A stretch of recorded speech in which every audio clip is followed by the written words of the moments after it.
Hello students, welcome back to my YouTube channel Aryan education foundation, जहां पे हम provide करा रहे हैं हमारे कॉमर्स क्लास वाले बच्चों का कंप्लीट अकाउंट्स और मैथ्स की प्रैक्टिकल, जितने भी प्रैक्टिकल आप सब्जेक्ट हैं उसकी कंप्लीट सीरीज आपको इस चैनल पे प्रोवाइड करा के दी जाएगी।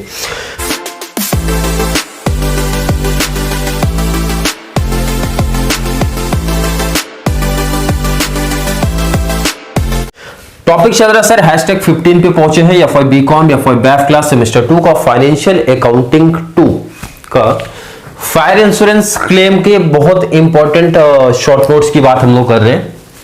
आपका दो में से कोई भी एक पूछेगा तो सर बच्चों के मन में डाउट, सर दो शॉर्ट नोट्स से एक साथ लेके आओ, तो सिंपल सा देखो ना, आपके लिए बहुत ही अच्छा सा ट्रिक दे दिया हूं कि अगर इनकेस दोनों में से कोई भी आता है, चाहे जीपीआर आता है मतलब ग्रॉस प्रॉफिट रेशियो आता है, या फिर नॉर्मल ग्रॉस प्रॉफिट रेशियो भी इसको बोलते हैं, एन एक होता है हमारे sir average gross profit ratio. दो प्रैक्टिकल इसके करा दिया हूं, 4 से 5 प्रैक्टिकल ये टॉपिक के कराया हूं। दोनों में डिफरेंस क्या है, एक कर लिया दूसरा अपने आप रेडी हो जाएगा। क्या चेंज थोड़ा सा करना है वो मैं ऑलरेडी आपको इंफॉर्मेशन दूंगा। ध्यान से देखो, पहले प्रैक्टिकल क्वेश्चन थोड़े से याद करेंगे। जीपीआर जब सर हमको निकालना रहता था, हम लोग क्या करते थे, इसमें होता था लास्ट ईयर का वो आपका डिटेल देते थे। तो लास्ट ईयर का आपका सर ओपनिंग देता था, परचेज देता था, सेल्स देता था, एंड अदर कोई भी डायरेक्ट एक्सपेंसेस है वो देता था। तो हम लोग सर क्लोजिंग स्टॉक भी देता था लास्ट ईयर का, तो हम लोग टैली करते थे तो ग्रॉस प्रॉफिट मिल जाता था। यही करते थे, स्टेप ध्यान से समझो। ग्रॉस प्रॉफिट निकालते थे, ग्रॉस प्रॉफिट के बाद सर लास्ट ईयर का हम रेशियो निकालते थे। कैसे, अगर याद होगा तो सर आपने बताया था एक formula, profit upon sale multiply 100 करके हमारा सर रेशियो निकलता था, मींस परसेंटेज हो जाता था सर 20, 25, 30%, ऐसा कुछ बहुत सारे एग्जांपल्स में हमारे आए थे। और फिर ये जो रेशियो मिला सर नेक्स्ट ईयर हम यूज कर लेते थे, किसके लिए सर, मेमोरेंडम ट्रेडिंग अकाउंट में जीपीआर मतलब ग्रॉस प्रॉफिट निकालने के लिए जीपीआर का यूज करते थे। हम लोग करते थे सर, बिल्कुल करते थे। फिर उसको टैली करता था तो लास्ट ईयर का बैलेंसिंग फिगर मतलब क्लोजिंग स्टॉक मिलता था। स्टॉक की वैल्यू पुटअप करते थे लॉस निकालने के लिए, क्योंकि कंप्यूटिंग लॉस का फॉर्मूला मैंने बताया था, स्टॉक माइनस सैल्वेज लॉस आ जाता था। फिर सर अप्लाई होता था क्लेम के लिए, क्लेम का formula policy upon stock into loss. यही स्टेप था। अगर सुनो समझो बच्चे, कि जिस बच्चे को प्रैक्टिकल का कॉन्सेप्ट बहुत अच्छे से ऐसा स्टेप्स याद है तो भाई वही स्टेप्स यहां लिख दो। करना कुछ नहीं है, रटना कुछ नहीं है, रटना नहीं है, ये चीज ध्यान रखना। जो आपने प्रैक्टिकल में किया वही यहां पे लाके लिखो। कैसे सर, थोड़ा सा एक्सप्लेन करेंगे तो और बेस्ट हो जाएगा हमारे लिए। Sometimes the GPR for the concern year is not given. देखो स्टार्टिंग से एक दो एग्जांपल में क्या, तो सर जीपीआर का हिंट दिया था 33%, 0.33%, 25% वगैरह ऐसा दिया था सर, कभी सेल्स पे कभी कॉस्ट पे, वो तो आप साइड कर दो। जब सर नहीं दिया होता है तो हम क्या करते हैं भाई, in such case we should take the following steps. उसके लिए सर ये 4 स्टेप है, ये हम फॉलो करते हैं। पहला स्टेप क्या है उनकी बात कर लेते हैं। पहला स्टेप है sir prepare a trading account for the earlier year, मतलब जो पिछले साल का डिटेल है वहां के डिटेल से हेल्प लेके हम ट्रेडिंग अकाउंट निकालते हैं, ट्रेडिंग अकाउंट बनाते हैं। ये पहला हर एक बच्चों को क्लियर है। मैंने बोला था आप वर्किंग पार्ट करके मेंशन कर सकते हो या फिर स्टार्टिंग में लिख सकते हो, आपके ऊपर डिपेंड है। मतलब सर पहले आपको ट्रेडिंग अकाउंट बनाना पड़ेगा, उसके जस्ट जो ईयर दिया है उसका, वहां से आपको मिलेगा सर ग्रॉस प्रॉफिट। तो लिख दो भाई find out the gross profit, वहां से ग्रॉस प्रॉफिट मिलेगा for the earlier year, means just पुराने साल का, and calculate GPR. GPR to sale कैसे मिलेगा, देखो फॉर्मूला भी लिखना है तो नीचे लिख दो और बेस्ट होगा, फॉर्मूला नीचे मेंशन कर दो और बेस्ट हो जाएगा। क्लियर सर, बिल्कुल है। उसके बाद क्या करते थे sir, find out the gross profit for the period up to date of file. ये जो जीपीआर आएगा, सपोज 25% आता था या कोई भी परसेंटेज जो भी आया, तो नेक्स्ट जो मेमोरेंडम ट्रेडिंग अकाउंट जो हम प्रिपेयर करते थे, जीपीआर मतलब ग्रॉस प्रॉफिट कहां से फाइंड आउट करते थे सर, ये 25%। किससे सर, सेल्स से मल्टीप्लाई करके, सेल में जितना हमारा रेशियो था मल्टीप्लाई करके हमने निकाला sir, sales up to date of fire multiply GPR करके निकाल लेते थे। मतलब जैसे अमाउंट दिया था, अमाउंट में सर ये परसेंटेज मल्टीप्लाई करके ही तो निकाले हो। बिल्कुल सर। उसके बाद और क्या क्या स्टेप्स करते हैं, स्टेप्स थोड़ा बताइए कि ये जब जीपीआर निकालते हो लेकिन और क्या डिटेल्स आप करते हो। पहले तो सर मेमोरेंडम ट्रेडिंग अकाउंट बनाते हैं। क्या बनाते हैं sir, memorandum trading account prepare किया जाता है for the period up to date of fire. ये तो हमको पता है सर कि जो हमारा मेमोरेंडम ट्रेडिंग अकाउंट प्रिपेयर होता है वो हमारे अकाउंटिंग ईयर से स्टार्ट होकर डेट ऑफ फायर तक का बनता है। तो ये डिटेल्स हमने लिख दी। दिया। उसके बाद sir enter the amount of gross profit in the memorandum trading account, हमने जो यहाँ पे ग्रॉस प्रॉफिट निकाला वहां पे पुट अप करो। आप ग्रॉस प्रॉफिट कहां से निकाला ऑलरेडी डिटेल्स पहले ही बता चुके, आप वहां पे सर उसकी वैल्यू पुट अप करिए। उसके बाद आप निकालिए sir closing stock. Closing stock कैसे मिलता है सर, जब हम टैली करते हैं जो बैलेंसिंग फिगर आता है वो क्लोजिंग स्टॉक मेंशन करो। Find out the value of stock on date of fire, कहां से मिलेगा sir, balancing figures of memorandum trading account, कहां से, जब उसको टैली करते थे तो वहां से मिल जाता था। उसके बाद सर हम निकालते थे क्या, हमारा लॉस, फिर claim. Next step compute the amount of loss, नीचे वो फॉर्मूला लिख देना, नीचे जगह नहीं इसलिए मैंने यहाँ पे आपको बता दिया कि यहाँ फॉर्मूला लिख देना, क्या sir, closing stock on date of fire minus salvage value of stock, क्या मिल जाएगा sir, loss. Next step sir compute the amount of claim, उसके लिए फॉर्मूला दिखा देना आप, policy upon stock into loss. Concept खत्म। ये किसका था सर, ग्रॉस प्रॉफिट रेशियो का था। क्लियर है। देखो जिन बच्चों ने प्रैक्टिकल को बहुत अच्छे से किया है तो उनके लिए सर ये कॉन्सेप्ट हमारे लिए बहुत इजी है। जो आपने वहां पे प्रैक्टिकल में स्टेप्स बताए थे जो हमने किए हैं बस उसी को लाइन में लिख दिया। सर आंसर हो गया हमारा सर जीपीआर का। किसका आंसर हो गया सर, जीपीआर। अब बात करेंगे सर एवरेज जीपीआर में क्या चेंज करना है। मतलब आपने अगर ये रेडी कर लिया तो एवरेज जीपीआर समझिए आपका रेडी हो गया। कैसे, बात कर लेते हैं। चलिए बात करेंगे एवरेज ग्रॉस प्रॉफिट रेशियो। दो में से एक आने के चांसेस रहते, दोनों शॉर्ट नोट्स की अगर बात करें, आपका जो टॉपिक था मैंने बताया कि बेनिफिट है साथ में इसलिए रखा हूं।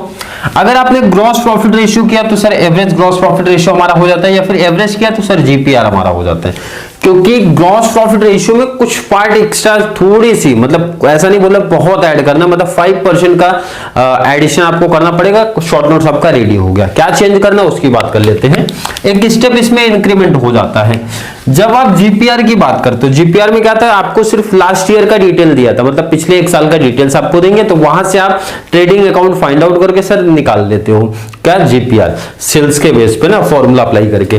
बट यहां पे क्या होगा, एवरेज क्यों निकालना है सर, इसका मतलब है आपका एक साल से ज्यादा का डिटेल है, मतलब प्रीवियस ईयर का जो डिटेल है उस पर 3 से 4 साल 5 साल को ऐड कर देते हैं। तो हमको क्या करना है सर, वहां पे ट्रेडिंग अकाउंट प्रिपेयर करना है, जितने भी ईयर्स का दिया है वहां से फिर हमको क्या करना पड़ेगा सर, सब ईयर का जीपीआर निकालना पड़ेगा अलग अलग। प्रैक्टिकल भी करा के दिया तो प्रैक्टिकल जो बच्चा किया तो उनको और अच्छे से समझ जाएगा। प्रीवियस ईयर जितने साल का डिटेल्स है उसका क्या करेंगे सर, हम लोग जीपीआर निकालेंगे और बाद में उसको एवरेज कर देंगे। बस यही कॉन्सेप्ट आपका न्यू होता है कि यहाँ पे डिटेल सर आपको लास्ट ईयर का ही दिया होता है, बट हमारा जो एवरेज जीपीआर के केस में 3 से 4 साल का डिटेल प्रीवियस ईयर का डिटेल्स हमको देते हैं। क्या लिखना है सर उसकी बात कर लेते हैं। एवरेज जीपीआर की बात करेंगे। In case details are given for many years, कितने साल का डिटेल है सर, बहुत सारे ईयर्स का। अब कितना वो आप मेंशन मत करो क्योंकि हर एक केस में हर एक क्वेश्चन में अलग अलग कॉन्सेप्ट हमारे दिए होते हैं। क्या स्टेप्स है पहले आप उनकी बात कर लो। देखो ना यहाँ पे आपने क्या लिखा था, पहला स्टेप मैंने कॉपी किया है, आपने लिखा है प्रिपेयर ए ट्रेडिंग अकाउंट, मैंने यहां भी लिखा है प्रिपेयर ए ट्रेडिंग अकाउंट, लेकिन यहां पे आपने लिया था फॉर अर्लियर ईयर, मतलब उसके पिछले साल का डिटेल से है। बट यहां पे क्या ऐड कर दो सर, ऑल ईयर्स, जितने ईयर्स का डिटेल है वो ऐड कर दो। मतलब बाकी कहानी तो हमने सर कॉपी कर दिया है। आगे की बात कर लो sir, find out the GPR for the earlier year, इसका मतलब सर ये स्टेप भी copy. Find out the GPR of earlier, हटाइए ऑल लेके आइए। कॉन्सेप्ट क्लियर हो गया सर, मतलब जीपीआर यहां पे भी निकालेंगे लेकिन ऑल ईयर्स का निकालना है। एंड उसके बाद हम लोग जीपीआर ऑन सेल निकालेंगे। फॉर्मूला भी दिखाना है आपको। यहाँ पे बोर्ड की साइज थोड़ी छोटी है, शॉर्ट नोट्स जैसा लिखना चाहिए वैसा मैंने लिखा नहीं है, तो ये सब चीजें आप समझो। यहाँ पे उसका फॉर्मूला भी लिखो, क्या sir, profit upon sale multiply 100। उसके बाद ये स्टेप एक न्यू आएगा, बाकी की पूरी कहानी सेम चलेगी। इसके लिए मैंने आगे का कॉन्सेप्ट लिखा नहीं, यहां से एग्जैक्ट उसमें चेंज ही नहीं करना, पूरा कॉपी। क्या स्टेप सर, देखो ना, जब आप जीपीआर निकालोगे तो उसका एवरेज भी तो करना पड़ेगा। यहाँ पे लास्ट ईयर का डिटेल था, बट यहाँ पे सर हमारा जब जितने भी ईयर से उसका डिटेल जब आप निकालते हो तो एवरेज भी करना पड़ेगा। उसका फॉर्मूला है सर टोटल जीपीआर, मतलब gross profit ratio divide by number of years. Practical किए हो तो सर याद होगा, 4 इयर्स का एग्जांपल आप समझो, 4 इयर्स का आपका आपने जीपीआर निकाल लिया तो किसी ईयर का मान के चलो एग्जांपल 20 आ गया सर, किसी ईयर का 25 आ गया, किसी ईयर का 30 आ गया, किसी ईयर का 20 आ गया। तो डिवाइड बाय क्या करोगे आप, 4। मतलब सर आपने क्या किया, टोटल कर दो, इनका टोटल डिवाइड कर दो, जितना भी ईयर है, 4 ईयर है 4 से डिवाइड, 5 ईयर है 5 से डिवाइड, 3 ईयर से 3 ईयर से डिवाइड। मतलब ये फॉर्मूला सर अप्लाई करना है। आगे का स्टेप हमारा सर सेम चलेगा। ये तो हमने फॉर्मूला लिख दिया है। Find out the GPR for the period up to date of fire, आप मेंशन करना है तो कर सकते हो। एंड लास्ट नेक्स्ट स्टेप ये तो पूरा सेम कॉपी कर दो, ये वाला स्टेप तो पूरा कॉपी कर दो। Prepare memorandum trading account prepare करना पड़ता है सर, उसके बाद हमारा जीपीआर निकालना पड़ेगा।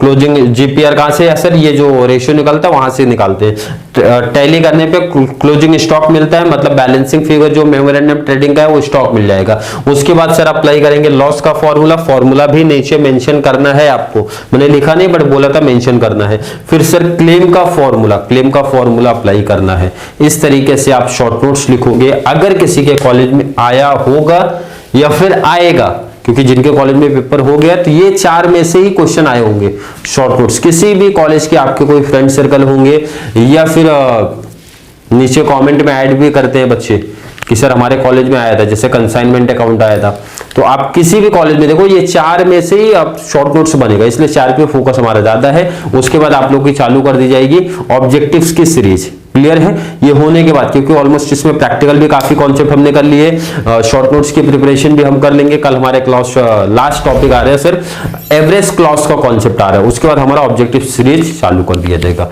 क्लियर है? आई होप हर एक बच्चे का कॉन्सेप्ट क्लियर है। फिर भी किसी बच्चे को डाउट कंफ्यूजन अगर क्रिएट हुआ है आज के लेक्चर को लेके, देखो एक बार लिख के हर एक बच्चा जरूर प्रैक्टिस कर लेगा। क्लियर है सर? बिल्कुल। डाउट कंफ्यूजन है ऐड कर दो, या फिर कॉन्सेप्ट क्लियर है तो मेंशन कर दिया करो, ताकि ये समझ में आ जाए सर कि कितने बच्चे यहाँ पे जो चैनल से जुड़े हैं वो सेटिस्फाई हो रहे हैं हमारे लेक्चर से, मतलब मैथ्स एंड अकाउंट्स के लेक्चर से। उसी वे में अगर ज्यादा बच्चे सेटिस्फाई हैं, काफी बच्चों को बेनिफिट्स मिल रहा है, यूजफुल हो रहा है भाई, स्पेशली जॉब वाले बच्चों को ध्यान में रखते हुए ये चैनल मैंने स्टार्ट किया है, कि उनका टाइम का इश्यू होता है भाई, तो वो ऐसे टाइम पे फ्री होकर एग्जाम टाइम पे प्रिपरेशन आपके 10 से 15 दिन में बेस्ट तरीके से एक स्कोर कर पाए, स्पेशली प्रैक्टिकल को सब्जेक्ट को ध्यान में रखते हुए ये चैनल बनाया गया है। तो चलिए मिलेंगे नेक्स्ट क्लास में, तब तक के लिए थैंक यू सो मच।